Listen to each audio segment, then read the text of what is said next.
esta enfermedad, ¿no?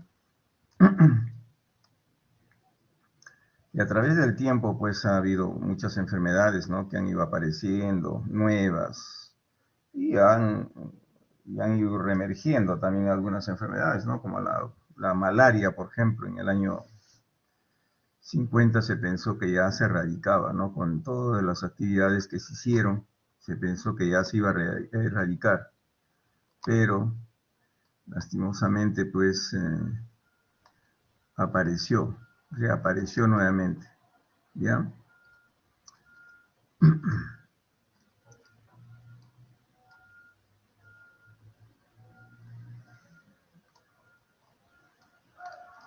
Ahí tenemos lo que es enfermedades emergentes y reemergentes. Como ven, sí miran bien, ¿no? Se ve bien, ¿no? Sí, doctor. Ah, ya. Entonces, miren, dentro de esto tenemos pues lo que es las enfermedades emergentes y reemergentes, como les decía, la conceptualización. Ya en el 1992, el Instituto de Medicina de los Estados Unidos ya definió como enfermedades emergentes, acá tenemos una definición, aquellas cuya incidencia, o sea, casos nuevos, se han incrementado desde las pasadas décadas, ¿no? Desde años atrás, o amenaza a incrementarse en un futuro. Ya, esas son las enfermedades emergentes. Por ejemplo, esta enfermedad, este problema que tenemos ahorita del COVID-19 es una enfermedad emergente, ¿ya? Y las enfermedades, acá tenemos, y las enfermedades reemergentes se refieren al resurgimiento, como les decía, ¿no? Resurgimiento de enfermedades que ya habían sido aparentemente erradicadas o su incidencia disminuida, ¿ya? Como ven, hay enfermedades emergentes y enfermedades reemergentes. Y también tenemos otro concepto que son las enfermedades nuevas, que se definen como aquellos que no existían antes de 1900. ¿Ya? Aunque existen variados puntos de vista y el periodo de tiempo para considerarla nueva también fluctúa según diferentes autores. Así es. ¿Ya? Porque muchas veces nosotros hemos se ha tratado algún daño de la salud, ya, pero no se sabía muy bien, no se llegaba bien al concepto de si era una enfermedad nueva o de repente otra enfermedad, ¿no? Por eso es lo que realmente, por eso fluctúa estos términos de nueva según diferentes autores, ¿no? Y ahí tenemos, miren, las enfermedades infecciosas emergentes y reemergentes constituyen uno de los problemas de salud que más interés ha despertado en los diferentes países del mundo en la actualidad, ¿ya? Pues muchas de estas enfermedades se consideran catástrofes nacionales por la alta morbilidad que genera. Por eso es lo que ahorita, como ven, esta enfermedad, esta del COVID, ¿no? Está causando una alta morbilidad, o sea, ¿no? ¿Ya? Y no solamente está causando alta morbilidad, sino que también está se ha incrementado la tasa de mortalidad, ¿no? ¿Ya? Y el costo, ¿no? Y el costo que está costándole al país es bastante alto, ¿no? La parte económica, ¿ya? Entonces, como ven, estos problemas de salud se pueden convertir en problemas económicos, ¿ya? Porque no solamente, si ustedes se dan cuenta ahorita, a la actualidad, lo que está pasando, ¿no? Con el COVID-19, que es una enfermedad emergente causando no solamente problemas de salud, hay problemas económicos, problemas de turismo, ha habido, ¿ya? Problemas de industria, ¿ya? Las exportaciones de productos, no se ha hecho mucha exportación. ¿Por qué? Por el temor, ¿no? ¿Ya ves?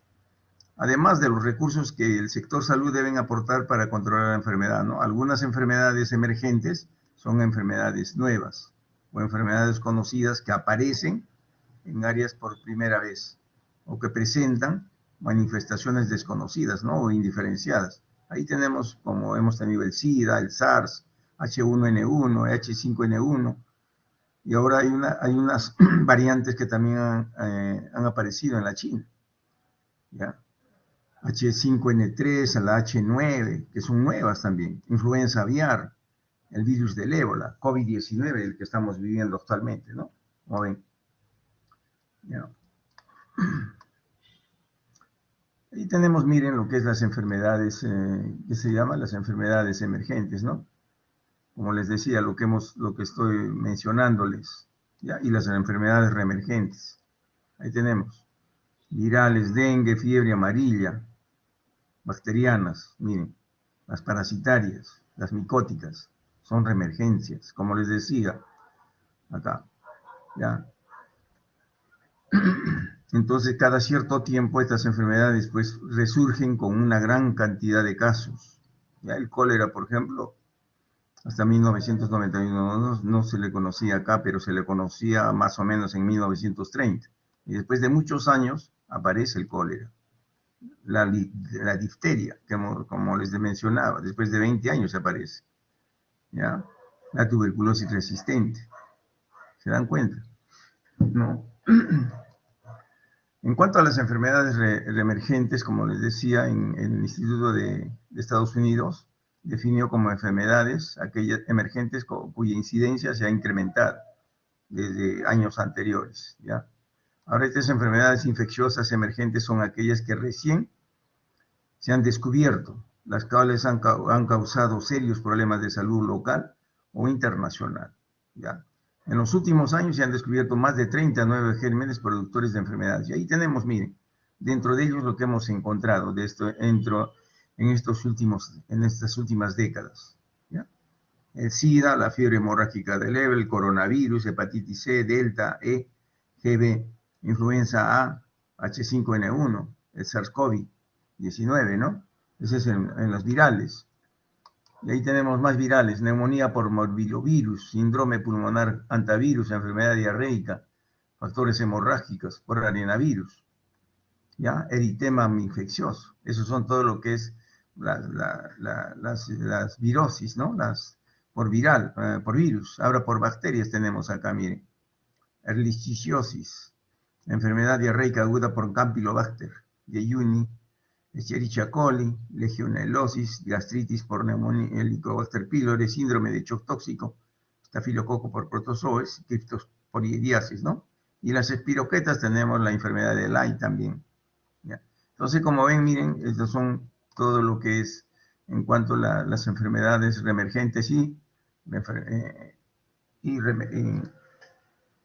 reemergencias, enfermedades reemergentes infecciosas. ¿Ya? Ahí tenemos lo que les he mencionado, ¿ya? Enfermedades emergentes. Y las enfermedades reemergentes, ¿qué son? ¿A qué se refiere?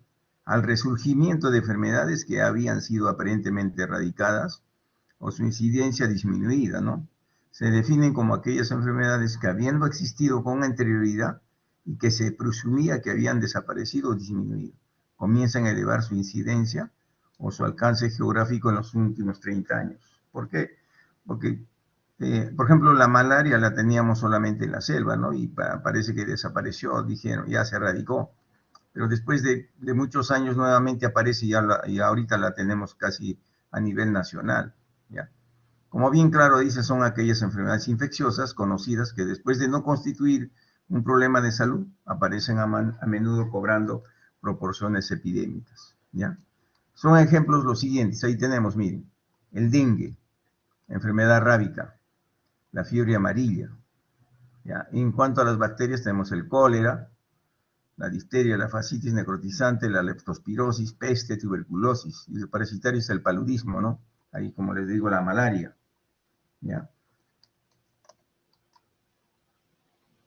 Y estas son las epidemias, pues, del nuevo milenio, ¿no? Como lo cual les mencionaba, ahí tenemos ahí, miren, todas las enfermedades del nuevo milenio, en las cuales, pues, prácticamente nos vienen prácticamente presentándonos problemas en cuanto a la salud, ¿no? Ahí tenemos, miren, la gripe porcina, la influencia aviar, la babeviosis, la fiebre amarilla, la tuberculosis y tuberculosis bovina, la peste bubónica, enfermedad de Lyme, parasitosis, el ébola, el cólera, ¿ya? Y nos damos cuenta por qué también que estas son enfermedades prácticamente nuevas algunas, o emergentes, porque tampoco no tienen tratamiento. Por ejemplo, en el dengue no tiene un tratamiento pues, específico, ¿ya? De la malaria sí tiene, porque es, como les digo, es una reemergente, ¿ya? ¿Y cuáles son las enfermedades nuevas? Mira, incluye enfermedades de reciente aparición, no conocidas anteriormente. El rótulo de nuevas no implica que sus agentes o las enfermedades que causan no existieran previamente, sino que ha sido reciente su conocimiento, extensión o su gravedad. Así es. ¿Ya? En general, el proceso se cumple en dos etapas, miren, de enfermedades nuevas. Primero, introducción del agente en una población sensible no afectada anteriormente. Segundo, arraigo y posterior extensión del agente en el nuevo hospedero. La intervención de factores accesorios que facilitan una u otra de estas etapas precipitan la emergencia o difusión de la nueva enfermedad. ¿Ya? Como ven, estos son lo que es las enfermedades nuevas. ¿Ya? Entonces, para evitar malinterpretaciones, sustituimos el ambiguo concepto de enfermedad nueva por el de emergente. ¿Ya? Una enfermedad emergente se califica en 5 situaciones históricas, miren. 5 situaciones históricas para llamarle enfermedad emergente. Primero, si ya había sido identificada, pero desde un punto de vista médico se le había pasado por alto debido a la imposibilidad de conceptualizarla como entidad nociológica. Muchas veces ha aparecido pues la enfermedad, se le ha tratado, pero de repente no se le se ha corroborado con el laboratorio. ¿Ya?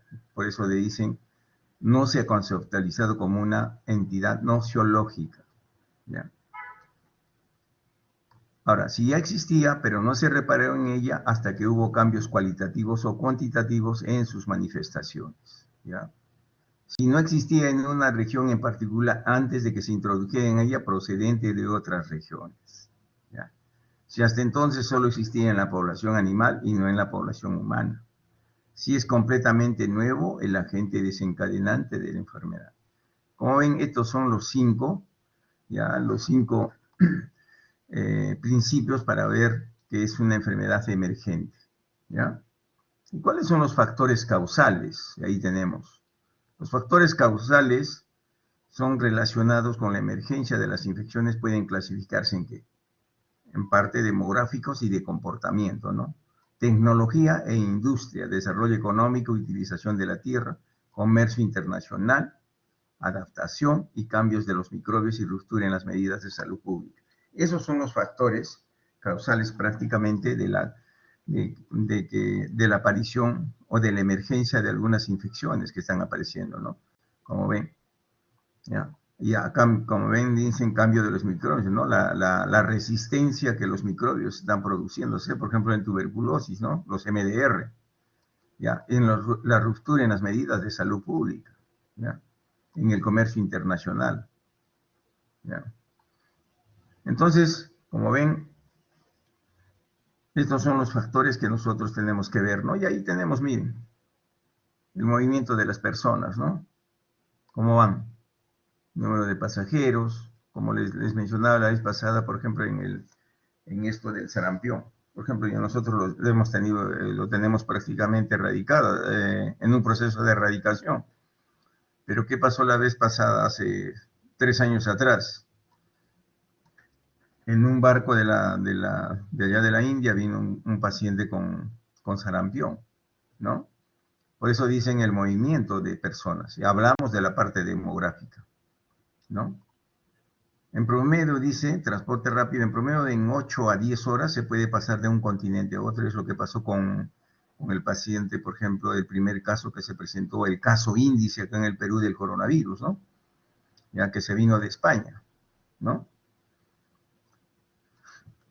Y estas enfermedades infecciosas que son periodos cortos de incubación, entre 2 y 5 días, pues, ¿no? En por ejemplo, el periodo de incubación del coronavirus ha sido, pues, hasta 7 días del periodo de incubación. Y desde ahí se traza, pues, la línea del tiempo, por eso, o desde el contacto, ¿ya? Esa es la línea del tiempo. Antes, vía barco en promedio de 2 a 4 semanas de viaje. El problema de salud aparecía durante el viaje y se resolvía durante el viaje, antes de llegar a otro país, ¿ya? Pero ahora ya por el medio de transporte se llega mucho más rápido, ¿ya? Entonces estamos hablando ahí del transporte, ¿no? Y ahora vamos a ver en cuanto a los demográficos y de comportamiento, ¿no? El crecimiento demográfico a la actualidad, ¿no? Se han movilizado grande cantidad de personas, ¿no? Miren, ocasiona una mayor interacción humana con el consiguiente aumento en el contagio, así es. Otro factor que hay que tomar en cuenta es la urbanización mundial, ¿ya? Hay ciudades que exceden los 10 millones de habitantes y una de ellas es Lima, ¿ya? Y Tokio es la ciudad de esas, es la más poblada a nivel mundial. Y esa cifra aumentará. El principal aumento se llevará también en los países menos desarrollados, con los consiguientes problemas de agua potable, alimentación, hacinamiento y enfermedad. Como ven, miren, todos estos problemas, ¿ya?, van a tener una consecuencia, ¿no? ¿Ya? El resurgimiento de enfermedades, ¿ya?, por un lado, y la emergencia de otras enfermedades nuevas también, o de otras enfermedades, ¿no? Ese es el crecimiento demográfico. Y en cuanto al comportamiento humano, miren, los hábitos, ¿ya?, también influyen en la introducción y diseminación de infecciones. Por ejemplo, hábitos alimenticios de población influyen en la contaminación de alimentos con bacterias como la salmonella, Campylobacter, el Escherichia coli, causantes de varias enfermedades infecciosas. Por eso les digo, el comportamiento también. Por eso en cuanto ahora se habla mucho del estilo de vida, ¿no? Acá vamos a mejorar con el estilo de vida, vamos a mejorar todo esto en cuanto a los alimentos, ¿ya? Tenemos en la parte económica y de utilización de las tierras también, ¿no? Las presiones comerciales y poblacionales han conducido a la invasión de los bosques y selvas, exponiendo a la gente a agentes exóticos y enfermedades exóticas, ¿no? Ahí teníamos la fiebre amarilla, ¿ya? La rabia transmitida por murciélagos, los arenavirus, entre otros, ¿ya? Los arenavirus sudamericanos constituyen un ejemplo destacado de cómo la explotación de nuevas zonas para abrirlas a los asentamientos humanos y a la agricultura aumenta la probabilidad de que surjan nuevas enfermedades infecciosas, ¿ya? ¿Por qué? Porque el hábitat, como se dice, es virgen para el humano, ¿ya? Pero los animales han estado cuánto tiempo en esas zonas, ¿no? Y prácticamente, como dicen acá, nos vamos a contaminar de repente, a contagiar de alguna enfermedad infecciosa, ¿ya? Y ahí tenemos en la parte política también, ¿ya?, por las políticas de salud, ¿no? Factores claves en el resurgimiento, ¿ya?, el resurgimiento de estas enfermedades son el debilitamiento general de las actividades de salud pública, así es, ¿ya? Por eso que en la actualidad se quiere entrar a trabajar de lleno en todo lo que es la atención primaria de la salud, ¿ya? Y esto va a ayudar a mejorar, pues, todo esta situación en una gran parte, ¿no? ¿Ya? Porque nos va a permitir hacer una vigilancia, ¿ya?, y mejorar las condiciones de los laboratorios, ¿no?, que son encargados de identificar rápidamente los problemas emergentes. Así es. Ya, yo les digo anteriormente, cuando se produjo la H1N1 también acá en el Perú, en lugar de darnos el resultado de la H1N1 en 24 horas, nos los daban a los 10 días, cuando el paciente ya le dábamos tratamiento y salía, ¿no? Por eso les digo, son situaciones también que hace muchas veces se incrementen los casos, ¿ya? En las Américas, este es un factor fundamental, puesto que las inversiones en salud pública se han visto cada vez más disminuidas debido a la recesión económica, ¿ya?, y los recortes presupuestarios en este sector, porque no se le da tanta importancia, pues, también a la salud pública, ¿no? Recién ahora se está hablando mucho de salud pública y se le está dando, pues, importancia, ¿no?, la debida, porque realmente tener una buena salud pública, ¿ya?, tener una buena respuesta de la población, nos va a ayudar mucho en cuanto a mejorar la salud, porque cada persona o unida a la población, van a tratar de mejorar ya la salud, viendo desde el punto de vista, pues, de vista de necesidades, ¿no?, que tienen ellos. ¿Ya? Existe una inadecuada infraestructura de salud pública a nivel internacional que no se dispone de herramientas suficientes para establecer sistemas de vigilancia epidemiológica competentes, como ven. ¿Ya? Esto es en las políticas de salud. También infieren en esto de la, que se llama de las enfermedades emergentes y reemergentes, ¿ya? Y ahí también tenemos, como les decía, la migración y el comercio internacional, que ese es otro factor importante para estos problemas, ¿no? ¿Ya? El impacto de la migración y el comercio internacional en la diseminación de enfermedades infecciosas aumenta conforme un número mayor de gente se mueven en el mundo.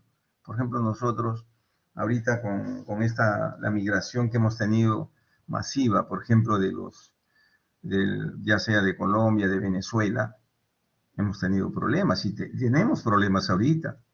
No veamos desde el punto de vista nada más que se llama en cuanto a las enfermedades biológicas, ¿no?, sino veamos desde el punto de vista social también, ¿no? La delincuencia se ha incrementado, ¿no? Entonces, como ven, ¿ya?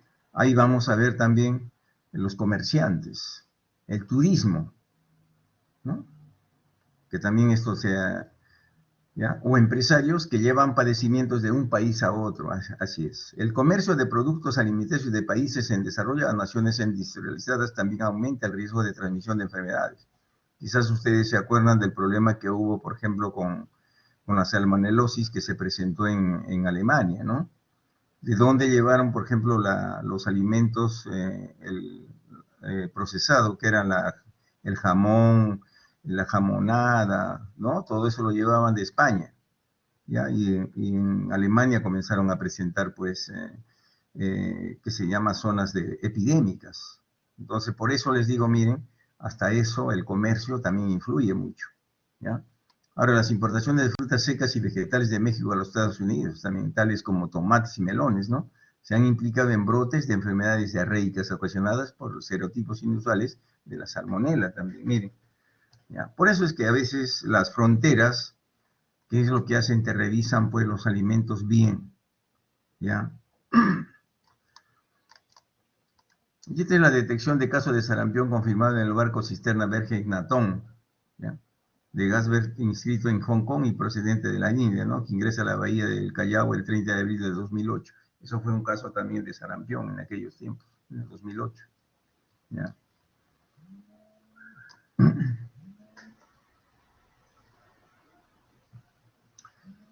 Ya ven el itinerario, por ejemplo, ahora ¿no?, 19 de abril, miren, Londres, Miami, 21 de abril en Guayaquil, en 30 de abril en el Callao.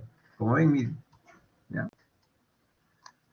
También miren los cambios ecológicos, que es otro factor que influye en esto que se llama de estas enfermedades, ¿no? Tanto emergentes como las reemergentes, ¿no? Que ciertamente modifican el comportamiento de los microorganismos, también afectan, ¿ya? Esto puede ejemplificarse con el crecimiento del fito y el zooplancton que permitieron que el bacilo del cólera encontrara un ambiente propicio para sobrevivir. Tal hecho contribuyó a la pandemia del cólera en 1991. ¿Ya? Otro hecho que causa esta morbilidad es la aparición a partir de los años 70 del calentamiento, ¿no?, de la tierra, acompañado de cambios ambientales que llevan a los insectos vectores de enfermedades como paludismo, fiebre amarilla, dengue y otras a cambiar su distribución geográfica, ¿no? Como lo han visto ahora en el norte del país, ¿no? Una zona que en cuanto del niño costero, es el calentamiento global, también está influyendo en todo eso, ¿ya? Y otras a cambiar su distribución geográfica como resultado de la deforestación, como esa les digo, ¿no? La tala de árboles, la industrialización y el comercio, ¿ya? Esos son prácticamente todos estos factores, como ven, también hacen que haya, pues, consecuencias. La industria, la deforestación, el comercio, hay consecuencias también, porque no se mide. El hombre, durante el tiempo que vive, nunca ha visto todos estos problemas. Recién, quizás en estas últimas décadas, nos hemos dado cuenta, ya, por eso es lo que se está trabajando mucho para para tratar de controlar todos los problemas que nosotros mismos hemos causado a través del tiempo. ¿Ya? Y ahí tenemos las mutaciones también de los microbios y resistencia a los antibióticos, ¿no? Ya, aun cuando la resistencia a antimicrobianos no es nueva, esto no es nuevo, está crecido en los últimos años, ¿no? Se ha descubierto nueva o creciente resistencia a medicamentos, ¿no? En cuanto a la malaria, la tuberculosis, la meningitis, la neumonía, ¿no? Ahí miren todas las enfermedades, todos los microbios que han desarrollado pues, resistencia a los medicamentos.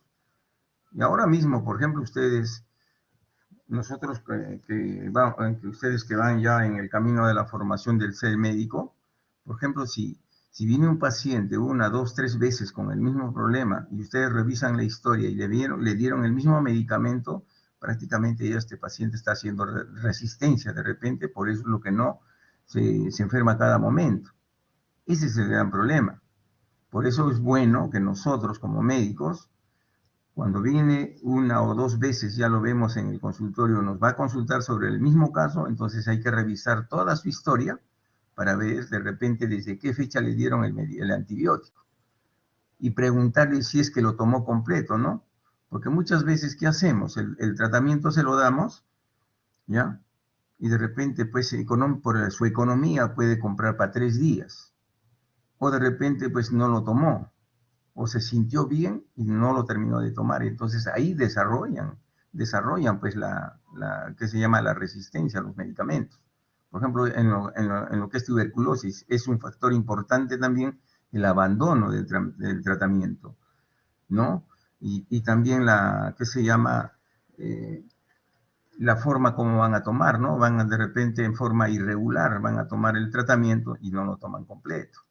Entonces, por eso les digo, el microbio también muta y comienza a hacer resistencia a los antibióticos, ¿ya? Entonces, como ven acá, las condiciones que propician la aparición de resistencia antimicrobiana están presentes en toda América Latina, ¿no? La venta de antibióticos sin receta y la automedicación frecuente. Muchas veces yo he visto, y me he parado a veces en la puerta de una farmacia, entra una persona, le dice, me duele la garganta, ahí mismo le dan antibiótico. Ya le dan 2 o 3 días, punto. Entonces, pero ahí están desarrollando por eso la resistencia a los medicamentos. Y eso ustedes cuando sean médicos van a encontrar. Entonces es mejor indicarle a eso a la persona que realmente no se dirija directamente a la farmacia, sino que vaya para que ustedes le receten un antibiótico viendo cuál es el problema, si va a recibir o no va a recibir, porque no todas las enfermedades infecciosas van a recibir también que se llama antibiótico, porque hay que ver, ¿ya? Y ahí tenemos otro problema en esto también, el hacinamiento y las prácticas deficientes de control de infecciones en muchos hospitales, por eso les digo, ¿ya? Como ven, miren, las mutaciones y los microbios y la resistencia de antibióticos, es importante también, eso es otro factor, ¿ya? Para la presentación de las enfermedades, ¿ya? Y ahí como ven, miren, nuevamente señalamos qué cosas en las enfermedades emergentes, ¿no? Aquellas enfermedades que nunca habían sido conocidas en nuestro medio. Y ahí tenemos el cólera, la fiebre de Oropouche, el SIDA, el SARS, ahí tenemos también la fiebre de Mayaro, ¿ya? Enfermedades reemergentes son aquellas supuestamente controladas en franco descenso o prácticamente desaparecidas, ¿no? Ahí tenemos el ejemplo, la bortonelosis, ¿no? O la enfermedad de Carrión, el dengue, la enfermedad de Chagas, la fiebre amarilla, la leishmaniasis, la leptospirosis, la malaria. Miren, todas son estas enfermedades que son reemergentes. Como les decía, en la malaria, por ejemplo, se pensó que en el año 1950 ya desapareció del todo, ¿no? Pero nuevamente aparece en el año 75, nuevamente con más fuerza apareció, ¿ya? Lo mismo la peste bubónica, ¿ya? Entonces, como ven, estas son las enfermedades reemergentes y lo que es las enfermedades emergentes, ¿ya? Entonces, el porqué de las enfermedades emergentes y reemergentes, ¿no? Ya creo que hemos visto ya los factores, ¿no? Cambios demográficos y el estilo de vida, manejo inadecuado de alimentos en todas las etapas de producción, mercadeo y consumo, incremento de desplazamiento internacional que van a facilitar el riesgo de infección y introducción, sistemas de vigilancia epidemiológica, ¿no? De diagnóstico o comunicación sanitaria con grados distintos de desarrollo, ¿ya? Ahí tenemos también recursos financieros e infraestructura sanitaria insuficiente. La evolución continua de qué sirven los microorganismos patógenos como mecanismo de supervivencia. La incursión de personas en áreas remotas no habitadas, en las que existe la posibilidad de agentes patógenos. Ya, cambios ambientales derivados de la deforestación, contaminación del aire, agua y suelo, variaciones climáticas, ciclos de corrientes marítimas en áreas costeras, ¿no? Uso indiscriminado de plaguicidas. Por ejemplo, anteriormente en la agricultura no se utilizaban tantos plaguicidas, ¿ya? No se utilizaba tanto. Inclusive para el abono de la tierra, ya, para que haya una buena cosecha, que se empleaba el guano de isla, pero ya no se emplea el guano de isla ahora, se está utilizando otros que se llama productos, ¿no? Entonces, como ven, todo está cambiando y todos nosotros también tenemos que ir a la vanguardia en esto como médicos, ¿no?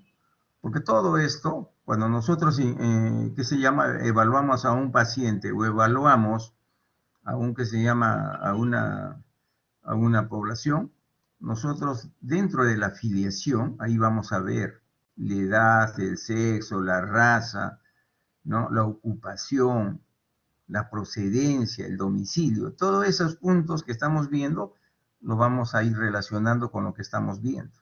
Y de acuerdo a eso vamos a sacar, como les digo, y con lo que nos va diciendo el paciente, lo que siente, ahí nosotros vamos a estar haciendo un buen diagnóstico. Pero si nosotros nos dedicamos solamente a ver la garganta y punto que viene con tos y nada más le damos un tratamiento, no vamos a sacar grandes cosas. Acá importante es el antecedente epidemiológico. Como ven, todas las cositas que nosotros podemos verlas, ¿ya? Y solamente de repente viendo un paciente podemos descubrir muchas cosas en esa comunidad, ¿ya? Y acá tenemos, miren, las últimas enfermedades en el mundo, ¿ya? Tenemos, miren, el agente etiológico y la enfermedad. Tenemos, miren, desde 1999, influenza H1, H9, N2, 2002, influenza aviar, ¿no? La gripe de las aves, ¿no?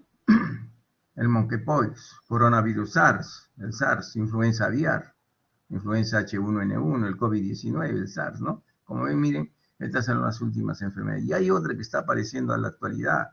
Acá todavía no lo hemos considerado, el mucornavirus, ¿no? El mucornavirus, ¿ya? Que ese es que se llama, ese es un hongo, ¿no? Tenemos que son enfermedades que son causa de epidemias según la Organización Mundial de la Salud, miren, ¿ya? Que son causas de epidemias. Ahí tenemos, miren, toda una lista, ¿ya? La OMS ha incluido la enfermedad X en su listado de patógenos infecciosos que representan una mayor amenaza para la salud global por su potencial epidémico. Se trata de una bacteria o un virus hipotéticos que podrían surgir en el futuro y causar una infección generalizada en todo el mundo. Con esta medida, la Organización Mundial de la Salud busca sensibilizar a los estados, prepararlos ante una posible emergencia causada por un patógeno todavía desconocido. ¿Podrá ser el COVID? Eso es lo que se piensa, ¿no? De repente hay otra enfermedad que está apareciendo, como les decía. Ahorita en la China han aparecido nuevas, como les digo, nuevos virus, ¿ya? Tenemos el síndrome respiratorio del Oriente Medio, en el MERS, ¿ya? Y si hacemos un conteo de todo esto, miren, el 2 de mayo de 2014 se había notificado el primer caso confirmado de MERS-CoV en un viajero que había llegado a los Estados Unidos, ¿ya? El paciente, un trabajador de la salud que viajó desde Arabia Saudita a una ciudad indiana, haciendo escalas en Londres, en Chicago. Fue aislado en un hospital durante el transcurso de su enfermedad y posteriormente se le dio de alta, luego de que se recuperó completamente, ¿ya? Pero ya cuando este paciente, como tuvo la escala en Londres, en Chicago, ya prácticamente vino sembrando, como se dice, el virus, ¿ya? El 11 de mayo del 2014, Ya, miren, se confirmó un segundo caso de MERS importado a los Estados Unidos. Ahí está, miren. En un viajero que también llegó procedente de Arabia Saudita. El paciente está hospitalizado y se encuentra bien. Había volado a los Estados Unidos desde Arabia Saudita, haciendo escala en Londres, Inglaterra, Boston, Massachusetts, Atlanta, Georgia y Orlando, Florida. ¿Ya? Comité de epidemiología están trabajando con rapidez para investigar este segundo caso de MERS en Estados Unidos y para tomar las medidas necesarias para minimizar, como dicen, la propagación del virus. ¿Ya? Países con casos confirmados en laboratorio de síndrome respiratorio de Oriente Medio MERS, por sus siglas en inglés, ¿no? Como ven, miren, por eso nosotros es importante siempre nosotros hacer una buena afiliación, hacer lo que se dice todo, buscar los antecedentes epidemiológicos cuando nosotros estemos abordando a una persona en nuestro consultorio, ¿ya? Porque esto justamente, miren, ¿ya? ¿De dónde viene? Y si viene de una zona donde hay pacientes, ¿no? Con eso, es como yo les digo, bueno, hubo hace años, creo que les he dicho ya, creo que ha sido en el 2010, hubo problemas, por ejemplo, en cadetes, ¿ya? Que vinieron a hacer la enfermedad de la leishmaniasis acá en Lima, pero acá no tenemos el vector, ¿no es cierto? Ya, buscando solamente los antecedentes, hace 2 meses estuvieron por el lado de la selva, en una zona endémica donde había pues leishmaniasis, ¿ya? Y viendo, trazando la línea del tiempo ahí, ¿no? Cuántos meses estuvieron ahí, a qué hora se dormían, ¿ya? Ver todos los hábitos que ellos tenían, qué es lo que hacían a partir de desde las 5 hasta las 7 de la noche, ¿no? Y vinieron a Calima y comienzan a hacer la enfermedad, ¿ya? Importante ahí, por eso les decía, es buscar el antecedente epidemiológico. ¿Y cómo corroboramos eso? Como les vuelvo a repetir, ese ejemplo que les estoy poniendo con el laboratorio, ¿ya?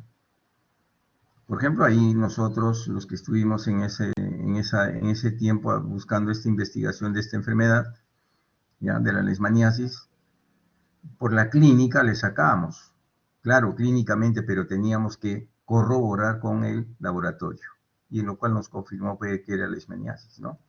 Y ahí tuvimos acá pues una epidemia de leishmaniasis de 75, 78 casos, ¿ya? Por eso les digo, son cosas que nosotros tenemos como médicos, tenemos que irnos formando de esa manera. No simplemente hay que tratar la enfermedad, como les digo, sino a la persona en sí, ¿ya? Y ahí tenemos, miren, países en la península arábiga con casos Arabia Saudita, ¿no? Estamos hablando del MERS, ¿ya?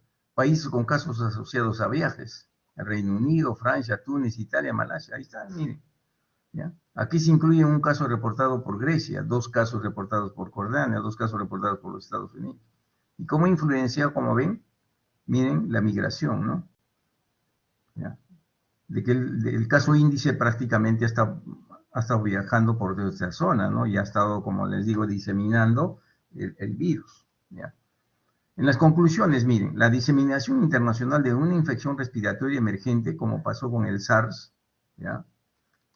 Con el SARS el 2003 y la influenza H1N1 en el año 2009, fueron precedidas de un brote local. Por eso le digo, la información publicada por la OMS refiere que no hay transmisión interhumana sostenida en la comunidad, pero sí se han reportado casos de transmisión a contactos muy cercanos entre familiares y personal de salud. ¿Ya? Esos son los conglomerados hospitalarios, pues. El mecanismo de transmisión principal, directo o indirecto, se cree que es zoonótico de los camellos en esta enfermedad. ¿Ya? Como ven, miren cómo realmente llegó hasta Estados Unidos desde Arabia Saudita, ¿ya? Por eso ya es un claro ejemplo de lo que sucede con esto de las enfermedades, ¿no? Emergentes y reemergentes, ¿ya? Y las recomendaciones que dio pues la OMS, ¿no? ¿Ya? Es dada la globalización, porque ustedes saben que ahora ya pues el comercio pues internacional, ¿no? Ya se ha abierto todas las fronteras y la situación actual del brote causado por el de MERS se le debe tener en cuenta en el diagnóstico diferencial cuando se presentan casos de neumonía o síndrome de distrés respiratorio agudo. y antecedentes de viaje a países mencionados. Por eso les digo, importante es el antecedente epidemiológico acá, ¿ya? Porque el cuadro clínico es igual a la neumonía por el síndrome de distrés respiratorio, ¿no? Entonces, con el MERS, es muy parecido. Y ahorita mismo, ¿no? La H1N1 casi tiene el mismo cuadro clínico que el COVID, ¿ya? Entonces, yo no le estoy diciendo es igual, sino es muy parecido. Entonces, por eso les digo, acá, ¿qué nos va a ayudar? A hacer buscar el antecedente epidemiológico, ¿ya? Y todo, por eso dice, todo caso sospechoso debe ingresar a sala de aislamiento, implementar medidas de control de infecciones, la transmisión por aire o por contacto, ¿no? Notificar inmediatamente a la unidad de epidemiología de la clínica, ¿no? Eso es lo que hicieron, por eso para que no haya esa extensión, por ejemplo, de este problema del MERS, ¿ya? Ahí miren cómo están, miren. Los murciélagos, a los camellos, ¿ya? Al ganado quénido, al hombre, ya se hospitaliza y también a veces el médico se contagia. Como ven, miren, ¿ya? Ahí tenemos también otra enfermedad, que es el cólera, en 1991, ¿no? Que se presentó acá en Chancay, en Chimbote, ¿ya? 320.000 enfermos en todo el país, 15.000 afectados en el cono norte de Lima, ¿no? Entre enero y abril de 1992. ¿Ya? Esta epidemia puso en evidencia las deficientes condiciones de saneamiento básico, la falta de agua potable, desagüe, acumulación de basuras, ¿ya? Esto del agua potable y el desagüe, en ese tiempo se trabajó bastante, ¿ya? Pero continuamos con esta acumulación de basura. Quizás ustedes lo ven en las calles. ¿Por qué? Porque nos falta también una cultura de higiene o de salud, de salubridad en cuanto a esto, ¿ya? Tenemos en la mano algo, lo botamos a la calle, ¿no? Las basuras, ¿ya? Habiendo recojo de las basuras, ahí tienen que trabajar tienen un arduo trabajo, por ejemplo, las municipalidades en esto de las basuras, ¿no? En las cuales estamos viviendo y que han permitido la propagación de la enfermedad que ya ha ocasionado gran cantidad de muertos. Eso fue en el cólera esa vez, ¿ya? A través de las sucesivas investigaciones realizadas sobre este tema, se puede constatar el éxito de campañas de educación sanitaria adecuadamente implementadas, ¿no? Las campañas que se hizo en ese tiempo dieron buen resultado, ¿no? Congregando pues en ese tiempo a los promotores de salud, que eran claves estas personas, empleando metodologías participativas y demostrativas, ¿no? A las personas en ese tiempo se les enseñó a preparar, por ejemplo, el suero casero, y a hacer hervir agua con arroz y ponerle su zanahoria, ponerle sus cucharitas de sal y azúcar, ¿no? Y eso era un suero que ahorita nosotros lo podemos comprar en cualquier farmacia o cualquier botica, ¿no? Y en ese tiempo no había tanto de eso, entonces se le demostraba a las personas qué es lo que debían de hacer hervir el agua para consumirla, ¿ya? Entonces, como ven, miren, acá en cuanto para poder nosotros controlar esta enfermedad, también se trabajó con la comunidad, haciéndola participar pues activamente, ¿ya?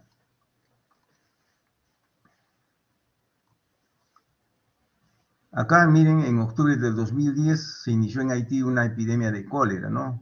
También ha habido en Haití, como les vuelvo a repetir. El día 28 de julio del 2013 reporta 668.000 casos y 8.197 fallecidos. La tasa de letalidad global acumulada es de 1 o 2%. Ya ustedes saben cómo se saca, ¿no? Si acá teníamos 668.270 casos de cólera, ¿no? Estos 8.097 fallecidos lo dividimos entre 668.270 y esto nos va a dar 1 o 2% de casos, ¿ya? Y ahí estamos sacando la tasa de letalidad. Y es la única proporción que nosotros sacamos como tasa, ¿no? A pesar de que la propagación de la enfermedad ha disminuido desde el inicio de la epidemia, de 18.000 casos nuevos en promedio de cada semana que se registraron en el 2010, aún se continúan registrando en promedio de más de 1.000 casos semanales, como ven, ¿ya? Entonces, posteriormente, en noviembre del 2010, se propaga el brote a República Dominicana. Y ahí, como ven, también acá la universidad participó directamente, también la Universidad Ricardo Palma, en apoyo de la República Dominicana, ¿no? Porque se comenzó a tratar participativamente también, ya contando mencionando la experiencia que tuvimos nosotros acá en el Perú, ya para poner esas medidas allá en República Dominicana. ¿Ya? Y ahí miren toda la cantidad de casos que tuvieron en República Dominicana, ¿no? Y la tasa de letalidad también, que se tuvo también, ahí tenemos 0.8%. Y la tasa de DEC acumulada de 0.3% durante el 2013. ¿Ya? Como ven, miren, estas son situaciones que ha vivido América Latina y el mundo, ¿no? Y ahí tenemos también otro problema a la actualidad. Ya tenemos el dengue. ¿Ya? En el siglo XX el Perú tuvo 2 epidemias de dengue. ¿Ya? En 1818 y 1877, ese es en el siglo XIX. En 1958, campaña de erradicación de la Aedes aegypti, que se hizo. En 1984, el mosquito fue detectado en Iquitos, nuevamente. ¿Ya? En 1990 se reportaron brotes dispersos en nuestro territorio, ¿no? Primer brote, marzo de julio de 1990 en Iquitos, causado por dengue 1. Ustedes saben que el dengue tiene cuatro tipos, ¿ya? El 1, 2, 3 y 4, afectando a 150.000 personas, ¿no? Simultáneamente se presentó otro foco de dengue en Tarapoto. ¿Ya? Como ven, miren, acá la historia, por ejemplo, de todos los casos de dengue, ¿no? De las epidemias que se han venido presentando, los brotes epidémicos en los diferentes sitios, ¿ya? Ahora último hemos tenido un brote epidémico también por el lado de Villa María del Triunfo, ¿ya? Y ahí también en 2013 también, miren, en el 2010 se encuentra en Surco, tuvimos casos de dengue en Surco, y encontramos dentro de la universidad también el Aedes aegypti. Por eso es que quizás ustedes han visto donde había, ¿qué se llama? Agua, eso está ya tapado, cerrado, y se ha puesto otra cosas ahí de adorno, ¿ya? En el brote del distrito San Juan de Miraflores, ¿ya? Brote al norte del país y gran parte del territorio, como les digo, en Piura, ¿no? Todo ese brote del dengue, ¿ya? Ahí tenemos también la fiebre amarilla, considerada desde el siglo XVII como una de las grandes plagas del Nuevo Mundo, ¿no? Pareció retirarse del Perú hacia fines del siglo XIX. ¿Ya? En 1919, rebrotes epidémicos con cierta regularidad. ¿Ya? Uno de los rebrotes más importantes fue lo ocurrido en el norte del país entre el 19 y el 22. ¿Ya? En esta oportunidad, la epidemia fue controlada gracias a la intervención directa de las autoridades sanitarias locales junto con el apoyo de expertos norteamericanos, por eso les digo, y con el financiamiento de la Fundación Rockefeller. Se notó un estilo de intervención que priorizaba los aspectos estrictamente técnicos epidemiológicos, por eso. ¿Ya? En el 84 se detectó la reinfestación por el vector de la fiebre amarilla, ¿ya? En los departamentos, ahí están, de Loreto, Ucayali y San Martín, ¿no? ¿Ya? Y el número de casos en 94 y 95 superó la cifra de 500, con tendencia al incremento y letalidad elevada, es del 70% la fiebre amarilla. De cada 100 personas morían 70, ¿ya? En las zonas de mayor endemicidad. Desde la semana epidemiológica de 1 hasta las 12 del 2020 se notificaron 7 casos probables también este año, en el año del 2020, ¿ya? Tenemos también otra enfermedad, la peste bubónica, ¿no? Que es la forma más común de la peste, caracterizada por la presencia de bubones dolorosos en la axila, ¿no? Ingle, todas las regiones, ¿no? La axila inguinal, en el cuello, ¿no? Fiebre que a menudo alcanza los 41 grados centígrados. ¿Ya? Postración con pulso fino y rápido, hay hipotensión, baja de presión, ¿no? Delirio y hemorragia cutánea por rotura de los vasos superficiales. ¿Ya? Ahora, ciertas condiciones favorecen a esta epidemia, ¿ya? Por ejemplo, una gran población de roedores, ¿no? Ahí estamos hablando de las ratas en la peste bubónica, que convive con una población no inmune en un clima húmedo y templado, ¿ya? Miren, los departamentos de Piura, Cajamarca, Lambayeque tienen zonas pestosas, o sea, donde se han presentado casos de peste, El comportamiento de esta endemia es cíclico. ¿Ya? Miren, el comportamiento de la peste bubónica es cíclico. ¿Ya? Es cíclico. ¿Por qué? ¿Ya? Presentándose en promedio unos 20 casos cada 3 o 4 años. ¿Ya? Sí, por eso se dice cíclico, porque cada cierto tiempo aparece, cada ciclo. ¿Ya? Existe riesgo de urbanización de esta antropozoonosis, no solo por el incremento de población de roedores relacionada con factores ecológicos, sino también por los modelos microeconómicos de producción y subsistencia en la población campesina, ¿no? Hay carencia de almacenes adecuados para las cosechas, exceso de producción no planificada, dificultades en la comercialización, los precios bajos, inadecuados, medios de comunicación, ¿no? Fíjense en la peste bubónica cómo influye todos estos factores, ¿ya? Porque a veces las cosechas son grandes, pero no tienen cómo sacarlas, ¿no? Por falta de comunicación, por falta de transporte, y a veces el productor, el agricultor, ya encuentra en el mercado precio bajo y no lo vende, pues, ¿no? Entonces, como ven, miren, esto cómo afecta en forma indirecta a la presentación de la peste bubónica, ¿ya? En el Perú, a lo largo de los 40 y 50 años, se han notificado casos esporádicos de peste, ¿ya? Sin embargo, en octubre de 1992 surgió una epidemia de peste asociada con la expansión de las poblaciones de roedores ante la creciente disponibilidad de granos y cereales, ¿ya? Porque a veces en la sierra, pues, o en el norte del país, ¿qué hicieron? No tienen graneros para guardar, por ejemplo, tener un gran tiempo, por un tiempo los granos, ¿no? Los cereales. Lo que hace, pues, que los roedores comiencen a aparecer más, ¿ya? Ahora, para el año 95 se habían diagnosticado un total de 1.299 casos, con 62 defunciones y una tasa de letalidad de 4.8%. ¿Se dan cuenta? Todos los casos humanos se asociaron con epidemias de peste en ratas salvajes y conejillos de indias domésticos, ¿no? Estos últimos son fuente de alimentación en regiones andinas de Sudamérica, ¿ya? En el 2014 el Perú presentó 13 casos, Cajamarca, La Libertad y Lambayeque.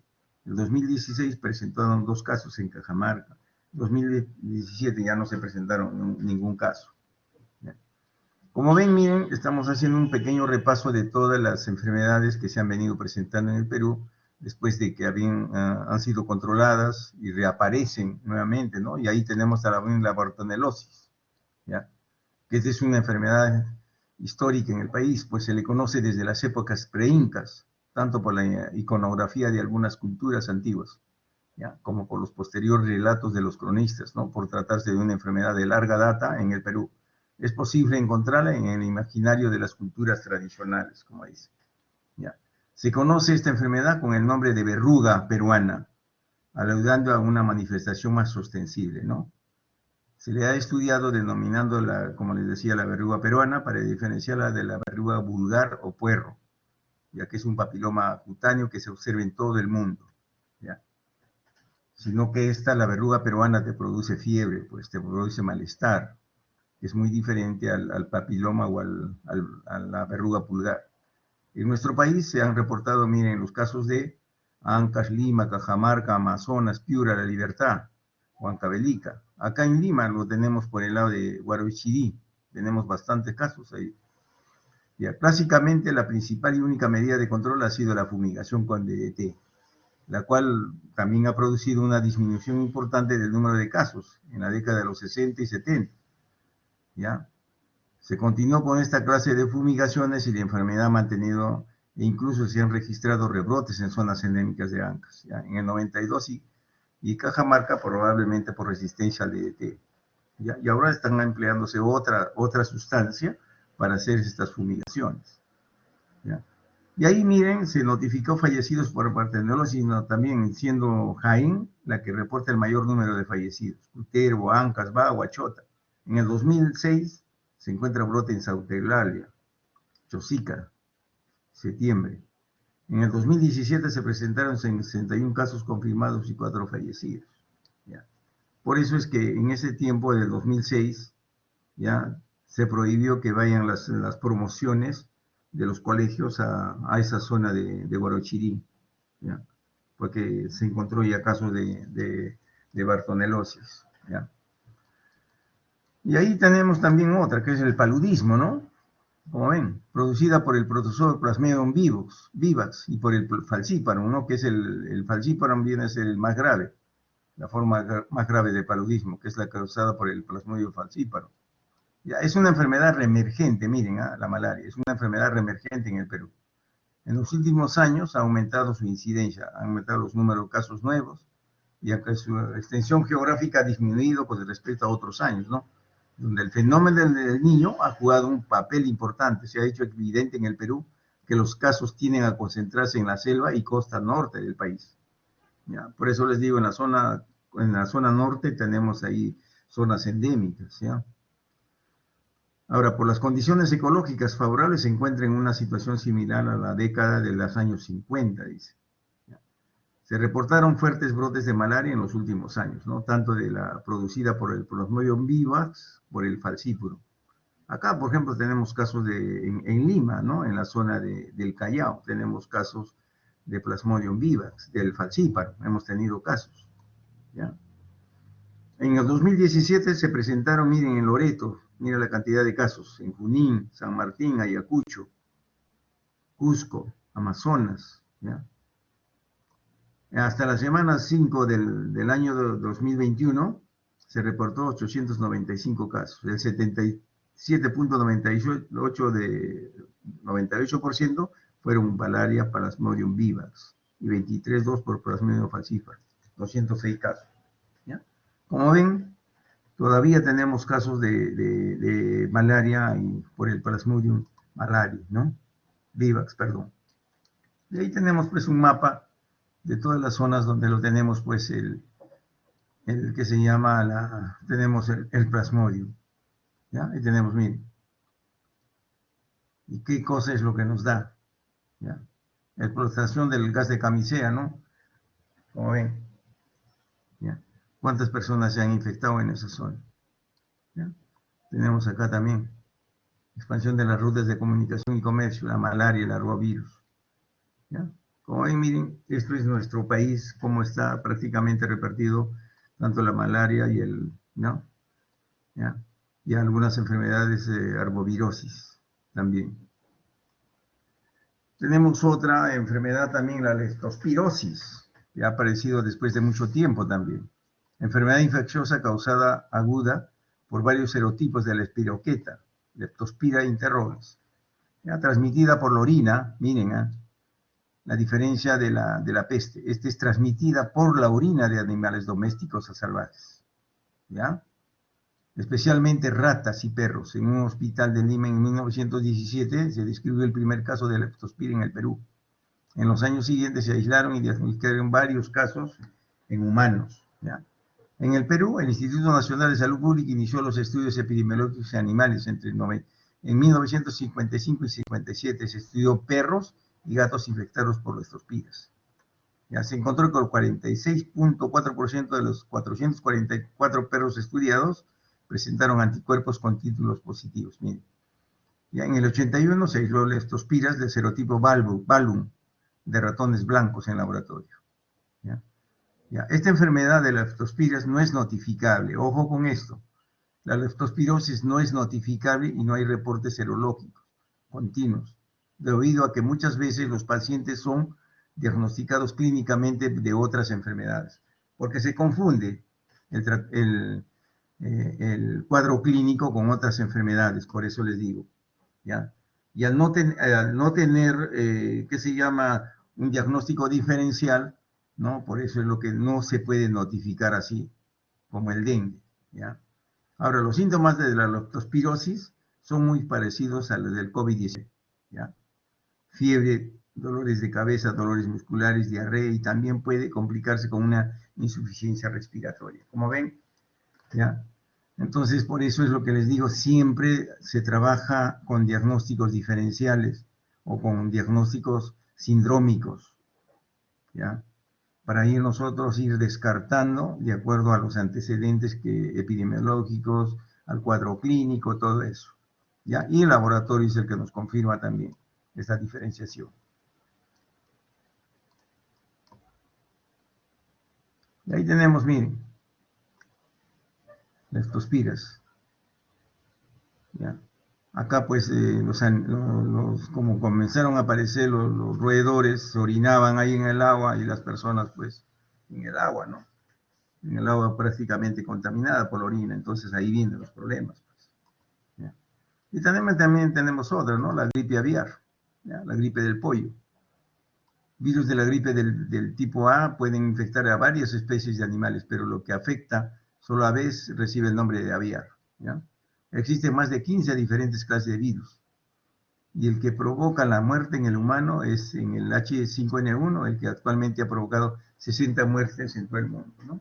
Y ahí tenemos, desde años anteriores, en el 97, Hong Kong, la gripe aviar H5N1 infectó tanto a pollos como a humanos, falleciendo 6 personas.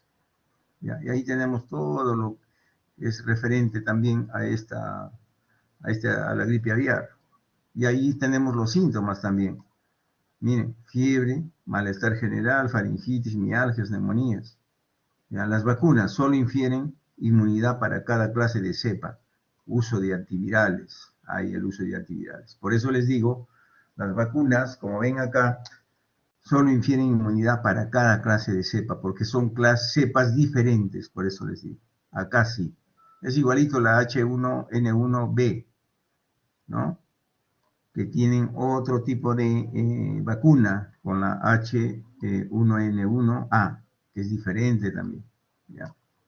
La transmisión, las gotitas de flujo en forma directa, y la prevención, uso de guantes, mascarillas, aislamiento, bioseguridad, los que están en contacto con aves, ¿ya? Entonces, como ven, miren, acá estamos hablando prácticamente de lo que sucede con la gripe aviar, de todo lo que ha sucedido, y también en cuanto a la sintomatología, en cuanto a las vacunas, el proceso, la protección específica, la transmisión, cómo se transmite, y también medidas de prevención, ¿ya? Y ahí tenemos la influenza, como les decía. Epidemia en España, que desencadenó en la primavera de 1918, que se llevó más de 40 millones de personas, ¿no? Sus repercusiones fueron espantosas, murieron 300.000 personas, miren.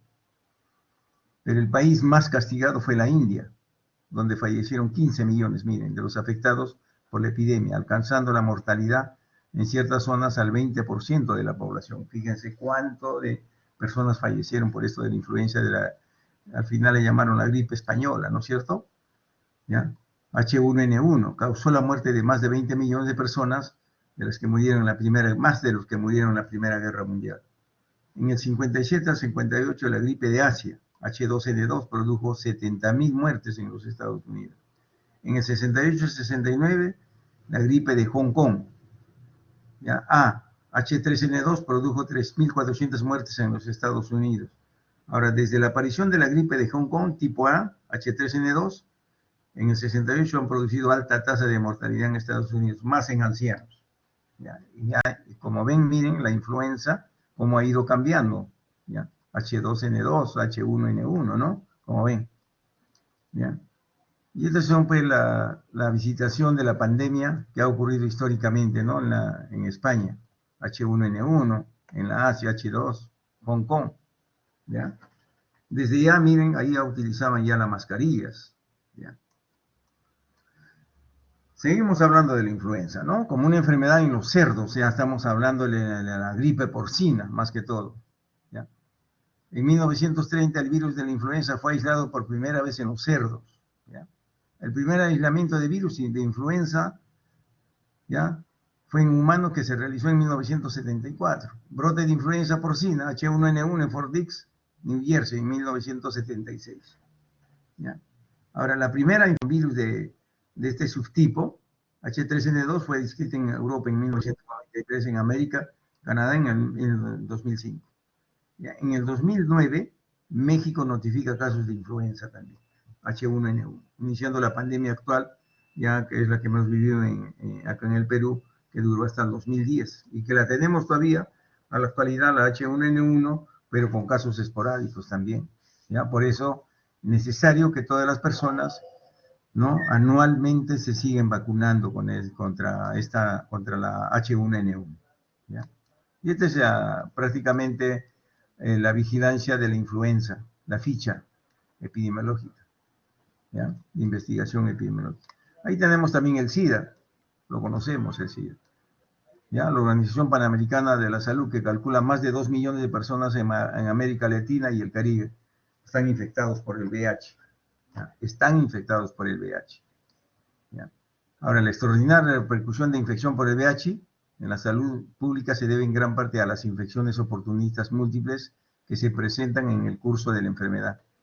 Y ahí, como ven, nosotros a la actualidad estamos encontrando, ¿ya?, la tuberculosis, que es la infección oportunista más común en la región ahorita, ¿ya? Y estamos encontrando pacientes con VIH, ¿ya?, infectados con VIH y tienen del bacilo de Koch y están haciendo la enfermedad, ¿ya?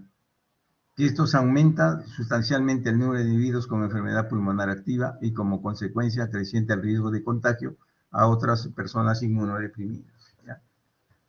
Además, es frecuente en personas que alberguen cepas de Mycobacterium tuberculosis con fármacoresistencias. Ahorita estamos encontrando pacientes ¿qué se llama?, con comorbilidad del VIH y son multirogo resistentes también, ¿ya? Como ven, miren, todos los problemas que nosotros estamos viendo en cuanto a la salud, ¿no?, de todas las enfermedades, tanto reemergentes como emergentes, ¿ya? Enfermedades que han estado desaparecidas y han aparecido nuevamente, ¿ya? Acá ven, acá 11.541 casos desde 1983, cuando apareció el primer caso, ¿no? Población general es la que está en riesgo. 70% de casos en jóvenes, 20 a 39 años, mediana edad, pasó de 38 a 29 años. 13% de mujeres de 15 a 49 desconocen el SIDA, ¿ya? Y el 25% adicional conocen, pero no saben cómo prevenirlo, ¿no? La actitud. O sea, tienen el conocimiento, pero no saben cómo prevenir. Las 2/3 partes de mujeres no cambian conducta. Siguen igual, por eso vienen los contagios. La transmisión sexual, el 87%, ¿ya? Es el número de casos, cómo se contagia. ¿Ya? La vertical es del 2.5%, ¿no? Por vía placentaria, ¿ya?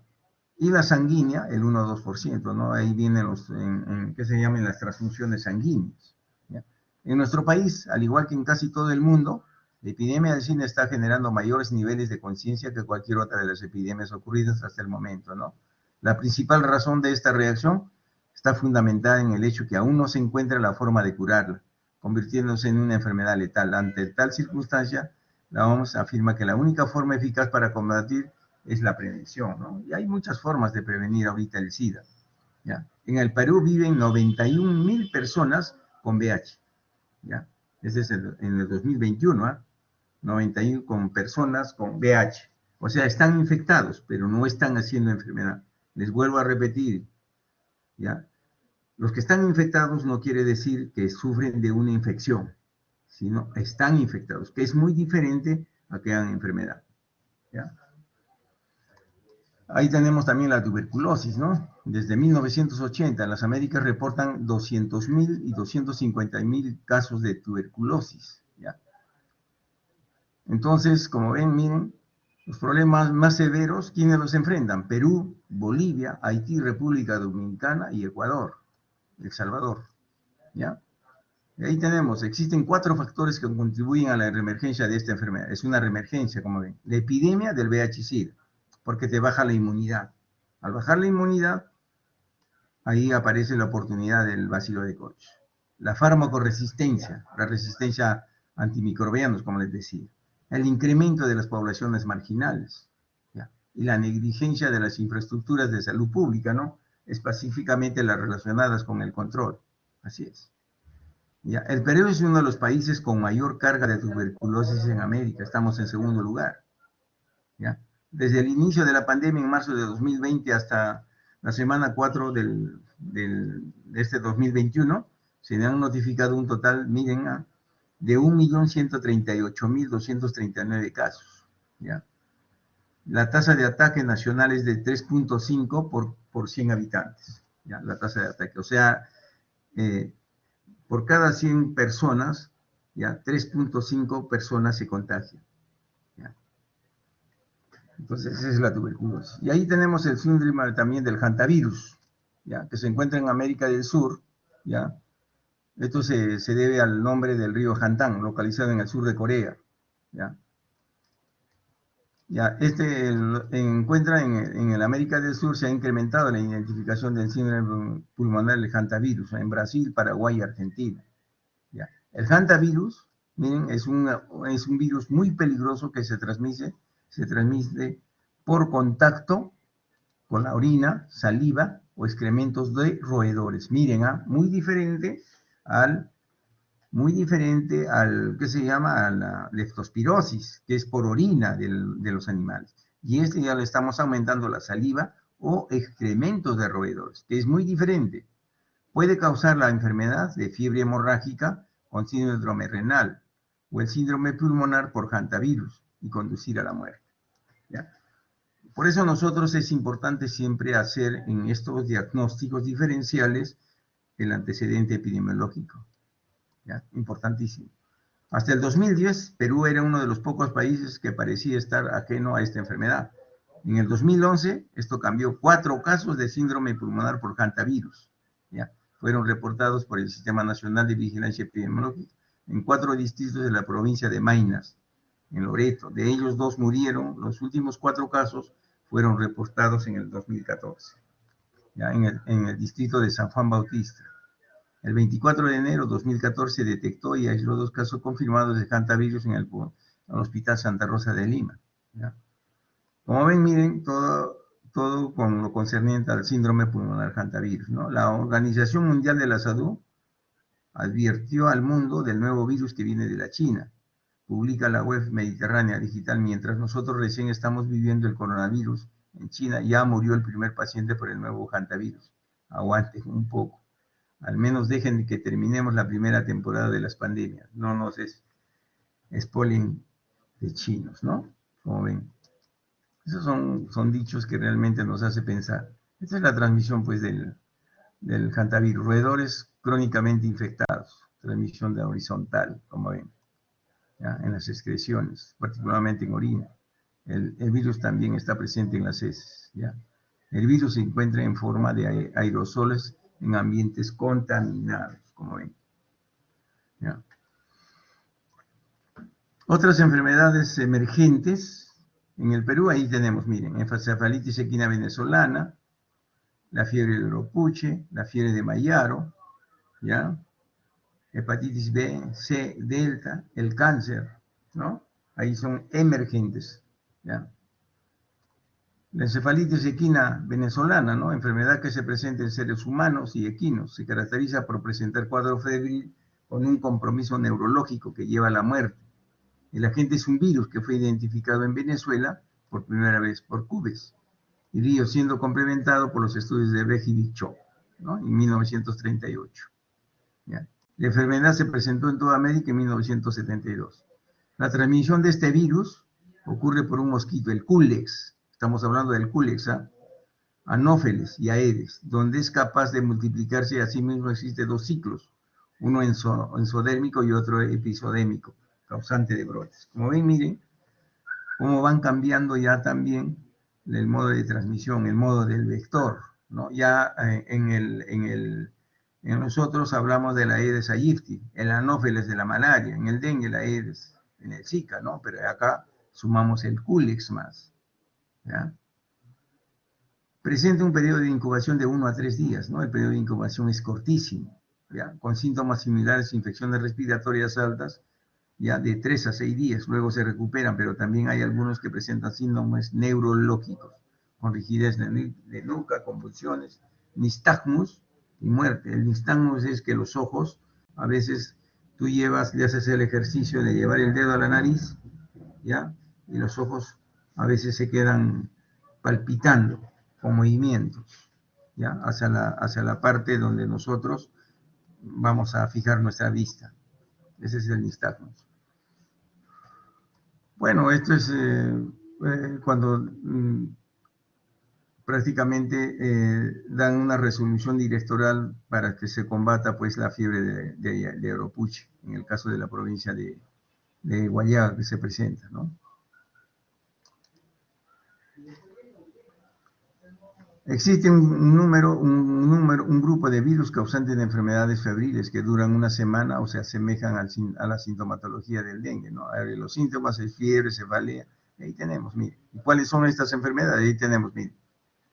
La fiebre del Nilo, Punjin, Bansú, fiebre de Weini, fiebre de Zika, Oropuche, Valle del Río, ¿no? Y otras. Ahí tenemos, miren. Estas son, como les digo, la misma sintomatología del dengue, ¿ya?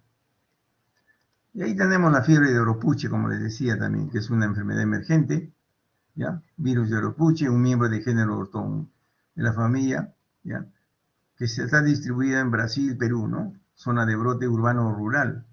Y al reservorio se conoce, pero puede ser transmitido por el culicoides. ¿Ya? Culicoides, por favor. Modo de transmisión por medio del mosquito, ¿no? Tiene un vector, ese es el vector, el culicoides. Periodo de incubación de 3 a 12 días. Periodo de transmisibilidad por persona con viremia, o sea, cuando la persona está, por ejemplo, con el virus dentro de la sangre, está transmitiéndolo ya, porque al momento el mosquito pica y se infecta y lo pasa a otra persona, ¿no? La susceptibilidad, el hombre generalmente niños, miren, la fiebre de Oropuche, en niños, pero confiere inmunidad, ¿ya? Si tú la presentas la enfermedad, vas a tener una inmunidad, ¿ya? El 2 de mayo del 2016, el Ministerio de Salud notificó 57 casos de fiebre de Oropuche, la mayoría de ellos en ciudades localizadas en el norte de la región del Cusco, en la pluviselva amazónica, ¿ya? Importante, esto es lo que tiene que ver, el culicoides, ¿ya? Produce inmunidad, más generalmente en niños y en el hombre, ¿ya? Y confiere inmunidad, que es importante conocer esto de la fiebre de Oropuche, ¿ya? Y la fiebre de Mayaro, ahí tenemos otra enfermedad, que es una enfermedad emergente también. Es producida por un virus que pertenece a la familia Toboviridae, ¿ya? Causa un cuadro similar también al dengue, ¿ya? El virus fue primero aislado en 1954 y las primeras epidemias fueron descubiertas en el 55 en el Brasil y Bolivia. Y ahí tenemos otros casos, ¿no? Que se han divulgado en los diferentes, ahí como ven acá, en Surinam, Perú, la Guayana francesa, todo esto, ¿no? Ahora, la fiebre de Mayaro tiene características similares al del dengue. Comúnmente los infectados presentan, miren, fiebre, dolor de cabeza, vómitos, mareos, así como dolores en las articulaciones. ¿Ya? Y cuando estos son prolongados se sospecha de un contagio del virus. Aunque los síntomas persisten por un periodo de 3 a 5 días, pueden desaparecer luego de algunos meses, ¿no? Y esta fiebre de Mayaro también se parece también al cuadro clínico del que se llama de chikungunya. ¿Por qué? Por la aparición del dolores en las articulaciones, ¿ya? Mayaro es el nuevo virus transmitido por el mosco Aedes aegypti, ¿ya? El vector mira de la fiebre de Mayaro es Aedes aegypti, ¿ya? Que contagia los males del dengue, Zika y chikungunya. Produce un cuadro febril inespecífico, dolores en las articulaciones y abdominales. Como ven, miren, ya esto es la fiebre de Mayaro. El agente infeccioso es el virus del Mayaro. La distribución, como ven acá, ya les he dicho por dónde, en qué zonas encontramos. El reservorio se desconoce, ¿ya? El modo de transmisión por mosquito de los géneros Mansonia y Magobus. Periodo de incubación de 3 a 11 días. La transmisibilidad por picadura de mosquito. La susceptibilidad, miren, ¿quiénes son más susceptibles? Los niños.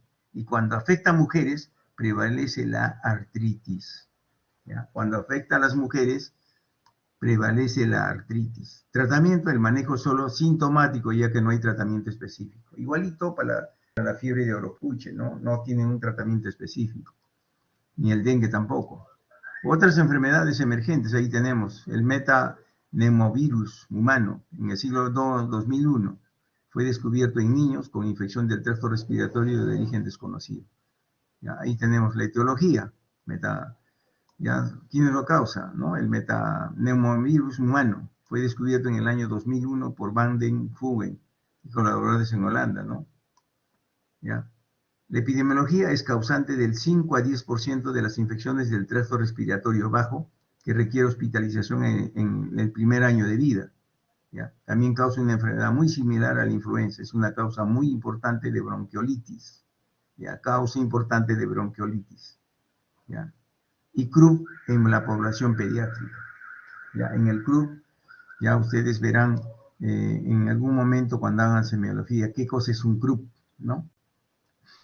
Cuando van a respirar, suena es un crépito que hace así, ahí está haciendo un CRUB, ¿ya? La distribución a nivel de todos los continentes es, miren, América, Chile, Uruguay, ¿ya? Ese es el metanemovirus, ¿ya? Ojo con esto, CRUB en población pediátrica, en los niños, ¿ya? Generalmente, en los niños.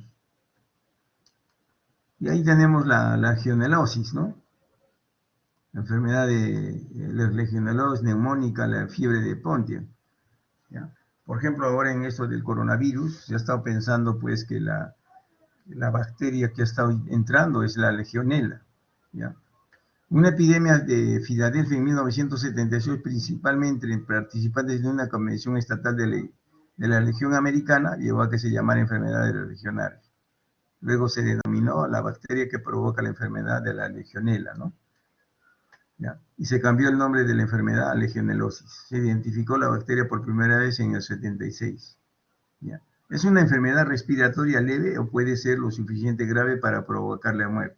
Entre el 10 y el 40% de los adultos saludables tienen anticuerpos. Miren, el 40% de adultos saludables, que indican exposición previa al organismo. La legionela existe naturalmente en el agua y en la tierra húmeda. El periodo de incubación varía entre 2 y 10 días. Sin embargo, generalmente es de Tengo 5 días. en la mañana. ¿Ya? Y ya estoy libre, pues.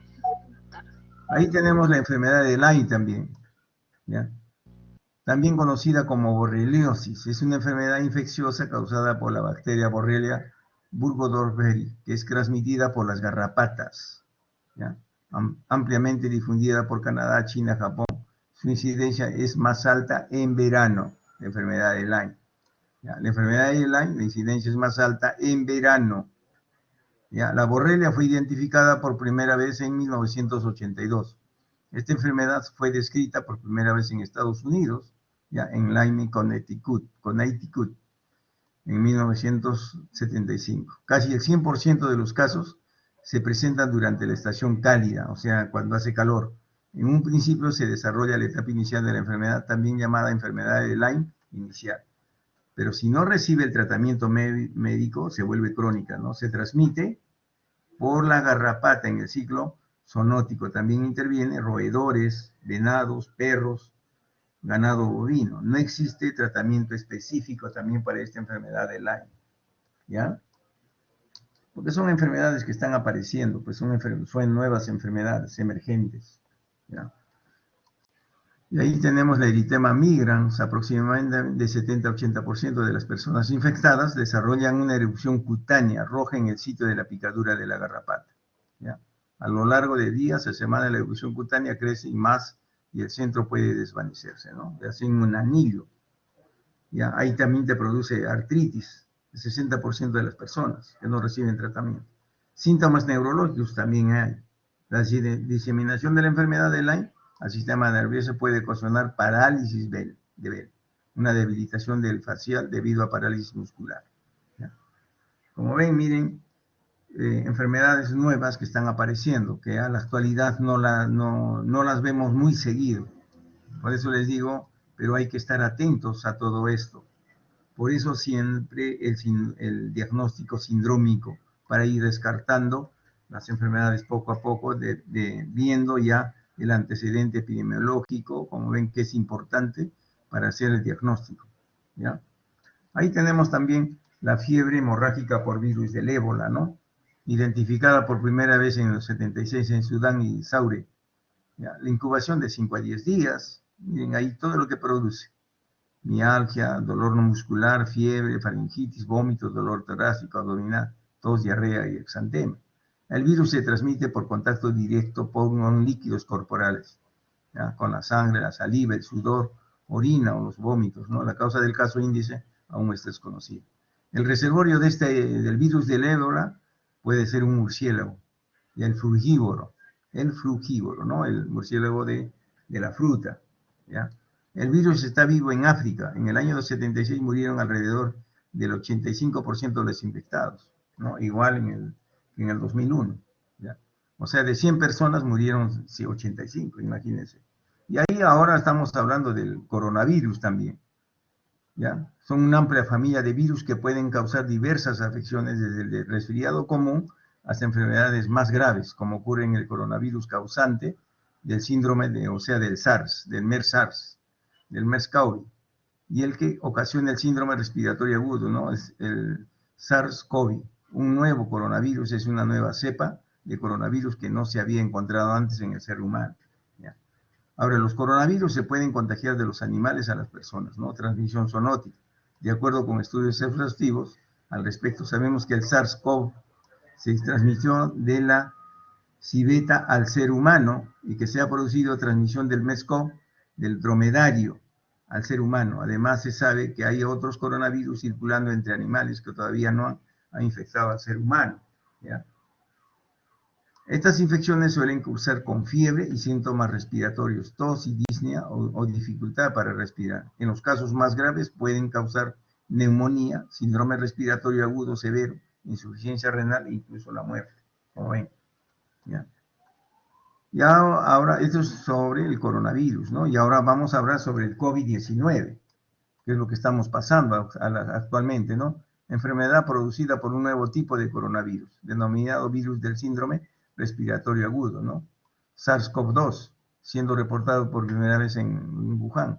Ya creo que nosotros sabemos todo esto. El 11 de marzo, el 6 de marzo del 2020, llega al Perú, donde se inicia la vigilancia epidemiológica, que va desde el caso sospechoso. Ustedes ya saben. Esta enfermedad representa un riesgo biológico por su comportamiento epidémico, ¿ya? Y ahí tenemos, miren, la situación del ébola también. Brote del ébola que surgió en el 2013 en el África Occidental, sigue extendiéndose por Guinea, Sierra Leona, Liberia, ¿no? Y que causó, pues, también es un gran problema, ya está el ébola a nivel del África, en la zona leona. Se registró un caso de Senegal, se ha producido un brote paralelo, ¿no? Es lo que prácticamente hemos estado haciendo, se hace seguimiento de esta enfermedad. El día 11 de agosto, la ONU dio el visto bueno para utilizar medicamentos experimentales en el brote, pues, del ébola, ¿ya? Y en sí, miren, el ébola es una enfermedad infecciosa aguda grave producida por el virus del mismo nombre, que puede afectar tanto a animales como a seres humanos, ¿no? Y ahí tenemos que por primera vez se detectó en 1976, ¿ya? El agente es virus de la familia Filoviridae, el cual tiene 3 géneros: Ebolavirus, Marburgvirus y Cuevavirus. El género Ebolavirus a su vez comprende 5 especies distintas: Zaire, Sudán, Bundigoyu, Bosque, Tai y Restón. Se ha asociado a grandes brotes ya del ébola en África, de esta enfermedad. La transmisión, ¿cómo se transmite? Acá tenemos. Es transmitido al ser humano por animales salvajes y se propaga en las poblaciones humanas por la transmisión de persona a persona, ¿ya? El ébola, este vector, este virus se introduce en la población humana por contacto estrecho con órganos, como ven, ¿ya? Con órganos, ¿ya? Sangre, secreciones u otros líquidos corporales de animales infectados. En África se han documentado casos de infección asociados a manipulación de chimpancés, gorilas, murciélagos, ya, murciélagos frugívoros, ¿ya? Monos, antílopes y puercos espines, ¿no? Ahí tenemos, ¿ya? Los reservorios. ¿Quién es el reservorio? Se considera que los huéspedes naturales del virus son los murciélagos, ¿ya? O sea, los murciélagos que se alimentan de fruta, ¿ya? De la familia Pteropidae, ¿no? Ahí tenemos, ¿ya? Estas enfermedades, como ven, no las tenemos todavía en nuestro país acá, ¿ya? Quizás lo tenemos en la zona del África. ¿Por qué? Porque estamos ahí tenemos muchas situaciones, como hemos visto, los factores que hacen que se esté tornando, que estén apareciendo estas enfermedades, ¿no? Por ejemplo, ahí la tala de árboles, ¿no? Están prácticamente personas que están invadiendo zonas donde hay animales salvajes, entonces ya los animales salvajes también van dejando ahí los virus, ¿ya? Ahora, el periodo de incubación es entre 2 a 21 días.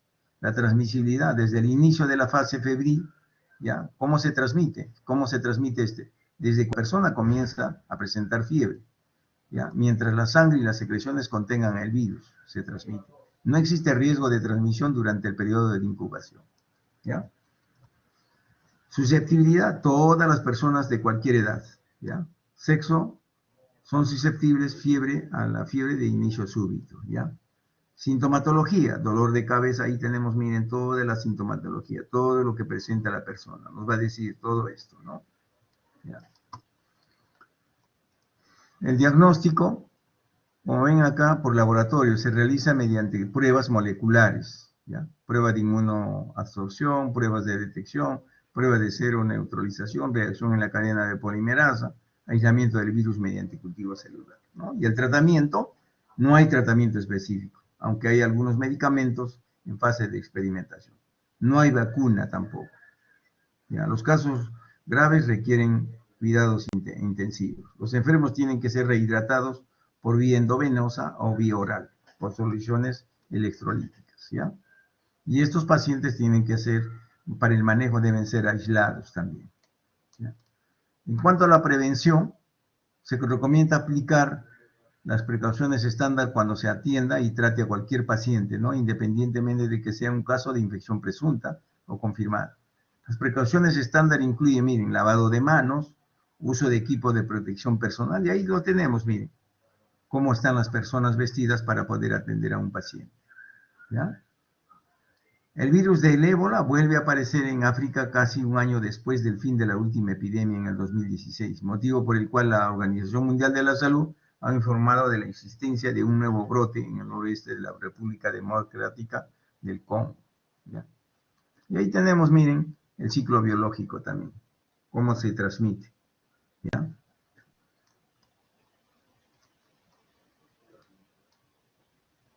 ¿Ya? Ahí tenemos lo del ébola, ¿no? Cómo viven las personas, ¿ya? Como ven. Una vacuna contra el virus del ébola podría estar lista en el 2015, en ese tiempo se hablaba, ¿ya? Ha pasado el 2015, pero hasta la fecha no se ha hecho, pues prácticamente no se ha conseguido esa vacuna, como ven, ¿ya? Y ahí vamos a hablar de la chikungunya también, que otra es una enfermedad transmitida al ser humano por mosquitos, ¿no? Es conocida en 1952-1953, pero acá en el Perú, cuando hemos llegado por primera vez en el 2007 creo que ha sido, sí, la enfermedad en Europa también en el 2007, ¿ya? Desde fines del año 2013 es una enfermedad emergente para la región de las Américas, ¿no? En el 2013, mire, acá lo hemos tenido. Se trata de un virus ARN del género alfavirus. Chikungunya es una voz del idioma Kimakonde, que significa doblarse en alusión al aspecto encorvado de los pacientes debido a los dolores articulares, ¿ya? La chikungunya. Y ahí tenemos, miren, signos clínicos muy similares al dengue. Puede existir confusión. No se cuenta con tratamiento curativo, como les digo.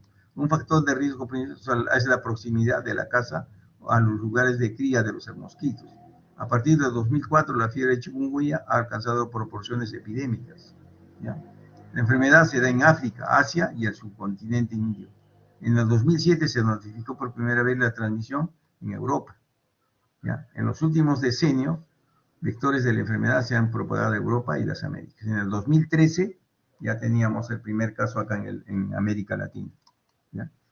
Y ahí tenemos sobre la chikungunya, miren, las tasas de ataque en epidemias recientes oscilaron de 38% a 63%, ¿ya? Entre el 3 y 28% tienen infecciones asintomáticas.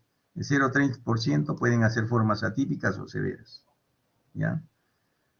El 0,0%, acá miren, hay transmisión vertical, miren, ¿ah? En la chikungunya hay transmisión vertical, o sea, la persona que está embarazada está transmitiendo también al producto, o sea, transmisión vertical en la chikungunya. El 0.01% de funciones en grupos de riesgo, recién nacidos, adultos mayores y personas con enfermedades crónicas, ¿ya? Hay cronicidad también con esta enfermedad. Y ahí pues es una mujer que prácticamente tiene chikungunya y en las rodillas. Y el dolor es cíclico también acá, ¿ya? Y el virus de la chikungunya, miren, viendo la cadena epidemiológica, chikungunya es pequeño, género alpovirus, familia Tobacillidae, estrechamente relacionada a otros virus, ¿no? De Mayaro, ¿ya? Dos grandes linajes de bichis exóticas, ¿no? En África. Las cepas más recientes del Océano Índico y la epidemia de la India, ¿ya? Ahí tenemos otra enfermedad que es muy parecida también a la chikungunya y al dengue, ¿no? El virus de Zika, también denominado Zika, es un virus que se descubrió por primera vez en el año 1974 en Uganda, ¿ya? Miren, ¿ya? Y un grupo de islas ubicadas en el norte de Australia. Y en el 2013, cuando el virus llegó a la Polinesia Francesa, ¿ya? En 2013, ¿ya? El virus provoca una infección que se transmite por la picadura de los mosquitos infectados del género Aedes también.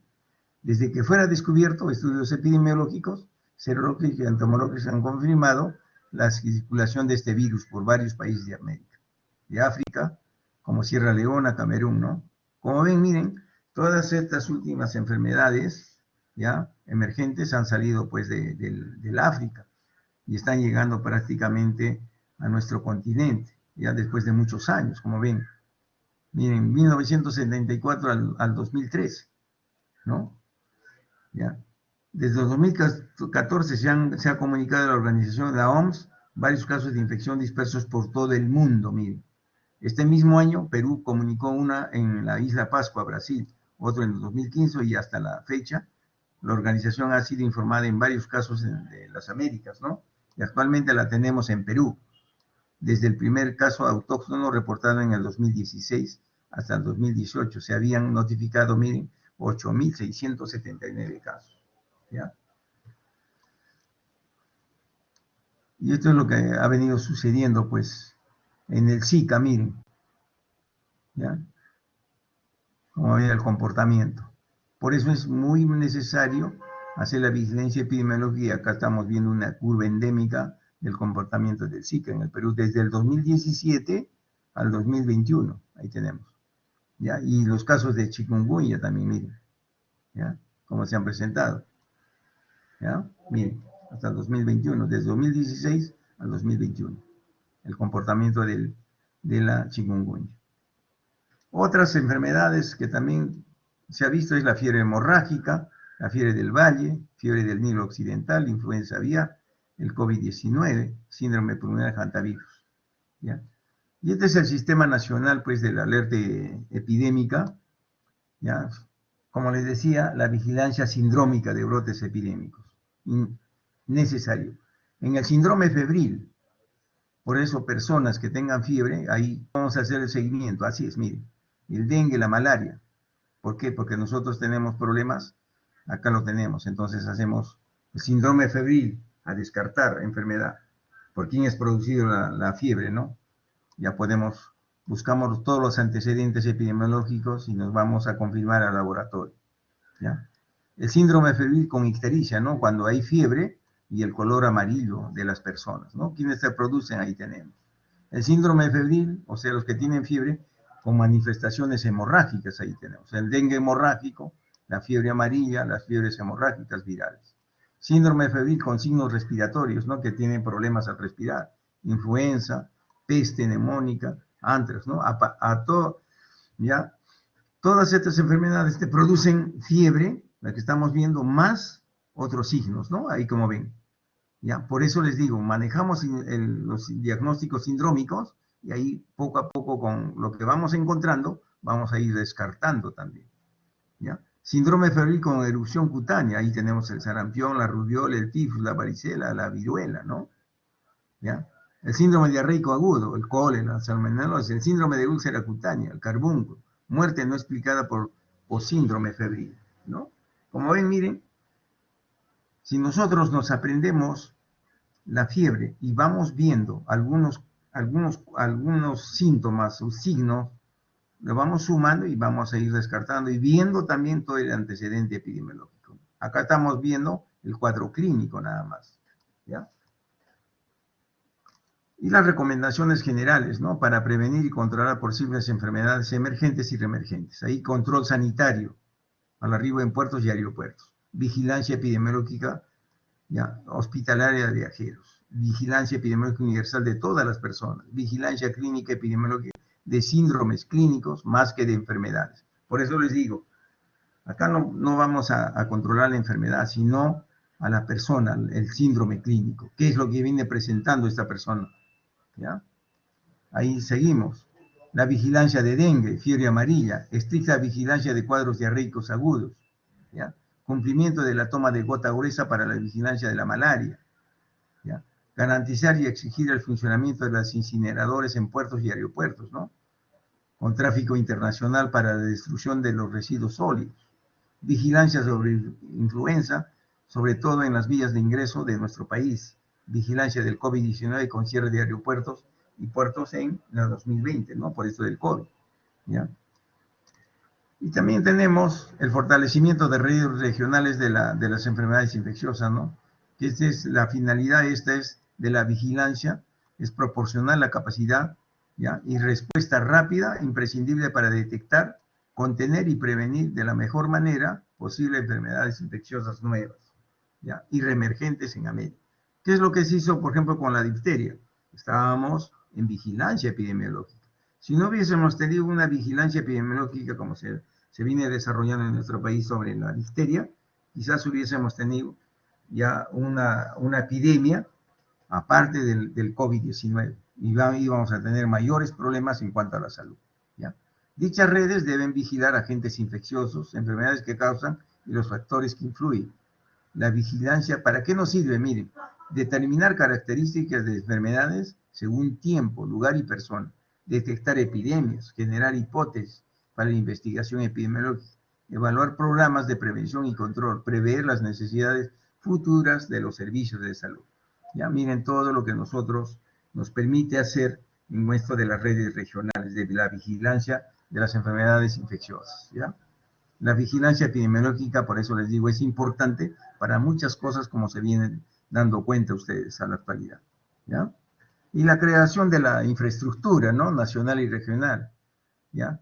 Este es el diseño cuidadoso de los componentes necesarios para lograr el desarrollo y la integración apropiado de esos recursos entre los asociados locales también, ¿ya? Porque nosotros tenemos que mejorar los laboratorios, ya se ha mejorado, ¿ya? Entonces, por eso les digo, para tener una respuesta rápida, ¿ya? Por eso les decía cuando en H1N1, cuando en el 2009, en lugar de tener en 24 horas el resultado, lo teníamos en 10 días. Y gracias a Dios que en ese tiempo había el oseltamivir, que era el tratamiento. Le sacábamos la muestra y le dábamos el tratamiento, ¿ya? Porque el resultado a veces demoraba. Solamente le dábamos el tratamiento de acuerdo al cuadro clínico que venía presentando la persona en ese momento, ¿ya? El impulso de la investigación aplicada en los campos de diagnóstico rápido y la epidemiología y la prevención, ¿no? Con la excepción de las infecciones emergentes que representan una amenaza de alcance regional como el cólera, la tuberculosis, la infección del VIH-Sida, ¿ya? Enfermedad probablemente serán formuladas para cada país en particular, así es. Cada país tiene una realidad muy diferente. Por eso es necesario nosotros la vigilancia epidemiológica, ¿ya? De acuerdo a nuestra realidad, ¿ya? De acuerdo a nuestra realidad. Y acá miren, como ven, todo esto se clasifica pues en 3 categorías generales: medios de diagnóstico, epidemiología y prevención, ¿ya? Que eso es importante, como les digo, ¿ya?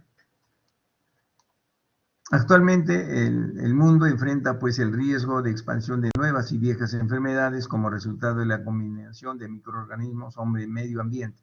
Y sabemos ya pues la tríada epidemiológica, ¿no? La tríada agente, ¿no? Ambiente y persona. Que eso es una combinación que nosotros tenemos que ver, ¿ya? Solamente una respuesta rápida reduce la morbilidad y mortalidad en la población afectada, ¿ya? Y limita el poder de diseminación de la enfermedad en cuestión. Para ello es muy importante mantener la vigilancia epidemiológica en forma oportuna y eficaz. Por eso les digo qué importante es la vigilancia epidemiológica en estos momentos, ¿ya? Que estamos viviendo, ¿no? Por eso creo que les he comentado a ustedes, nosotros hemos tenido 2 casitos importados en Chorrillos de malaria. Y a su vez han tenido leptospirosis. Imagínense si no vigilamos estos pacientes. Ya vinieron con fiebre, ellos han estado en la selva, ¿no? Y han venido a hacer la enfermedad acá. Entonces se ha hecho un cerco epidemiológico entomológico para buscar si hay, que se llama el vector en esta zona, donde está residiendo, ¿ya? Y se ha trazado la línea del tiempo también, cuando ha estado allá, desde cuando comenzó a presentar la sintomatología, que es desde ese momento comienza a transmitir, se vuelve transmisor de la gente, ¿no? Entonces, se traza esa línea del tiempo y de acuerdo a eso se va a actuar y se va a tomar medidas. Pero es así por vigilancia epidemiológica en forma oportuna y ha sido eficaz, porque ahí no me ha quedado, ¿ya? Por eso les digo qué importancia es conocer todo esto, ¿no? Por eso les digo, nosotros como médicos tenemos que ir conociendo, no, de repente no llegarán a ser expertos en todo esto, pero tendrán una noción para dirigir, para liderar todas estas situaciones que vienen dando en salud, ¿ya? Porque lo que se trata es que ustedes tengan un panorama muy distinto al tratamiento curativo, si no vamos a ver en toda la expansión lo curativo y lo preventivo. Si nosotros logramos combinar estas dos cosas, lo preventivo con lo curativo, olvídense, ustedes van a ser unos grandes y excelentes profesionales, porque eso es lo que se requiere en la actualidad, ¿ya? Entonces, miren, las estrategias preventivas ante las enfermedades emergentes y reemergentes. ¿Cuáles son? Miren, educación al profesional de la salud en sus diferentes niveles, a la comunidad, a través de sus líderes. ¿Qué es lo que se está haciendo ahora? ¿Ya? Entrenamiento y capacitación continua en materia de riesgo, triaje, control y normativas en bioseguridad, respuesta a emergencia sanitaria y laboral, ¿ya? Y eso es lo que nosotros tenemos que internalizar, ¿ya? Detección rápida y oportuna para respuesta inmediata por parte del personal de salud, de la comunidad y del gobierno. Buena infraestructura sanitaria y de servicios de salud y el apoyo de la sociedad, de los líderes del sector salud, del gobierno, las ONGs. Debemos estar preparados para responder a cualquier evento que afecte la salud, independientemente de su causa inicial. Esto afecta el avance de un país por el alto costo de tratamiento, pérdida de capacidad laboral e impacto en el desarrollo económico. Así es. Por ejemplo, si tenemos una población sana, una población con una buena salud, va a haber un gran desarrollo económico, ¿ya? Se deben desarrollar programas de investigación aplicada con fines epidemiológicos, sanitario y social para reforzar la vigilancia y el control de las enfermedades a través de intervenciones seleccionadas y oportunas. Por eso les digo cuán importante es nosotros como profesionales llegamos a combinar, como les decía, la parte epidemiológica, la parte preventiva, ¿ya? Y lo que es la parte curativa, ¿no? Si nosotros conocemos la parte de todo lo que es la atención primaria de la salud, muy bien vamos a complementarnos con la parte curativa. Y vamos a hacer, como les digo, hacer grandes diagnósticos y grandes predicciones y gran prevención y para que la población tenga buena calidad de vida. Porque si nosotros nos vamos a dedicar solamente a la parte curativa, la población va a seguir sufriendo, ¿ya? Por eso es lo que ustedes deben internalizar esto, ser líderes en cuanto a la salud, ¿ya? Entonces ahí ya creo que estamos terminando y esto es la segunda clase, ¿no? Vigilancia, la segunda examen que va a ser vigilancia epidemiológica y sistemas de información, ¿ya? Entonces, gracias por haberles quitado 2 horas de sueño para ponernos al día en esta clase, ¿ya? Entonces espero que que se llama, que hayan internalizado algunas cosas de esta clase. Gracias, les digo una vez más, y buenas noches. ¿Ya? A estudiar para el examen. Quiero que se esfuercen un poquito más para que también plasmen sus conocimientos de todo lo que hemos hecho estas últimas semanas. ¿Ya? Y espero que sí Gracias, lo van a doctor. lograr. Hasta luego. Ya, hasta luego. Entonces nos vemos ya el día sábado para continuar con la clase de vigilancia epidemiológica. ¿Ya? El VEA. Gracias. Buenas noches.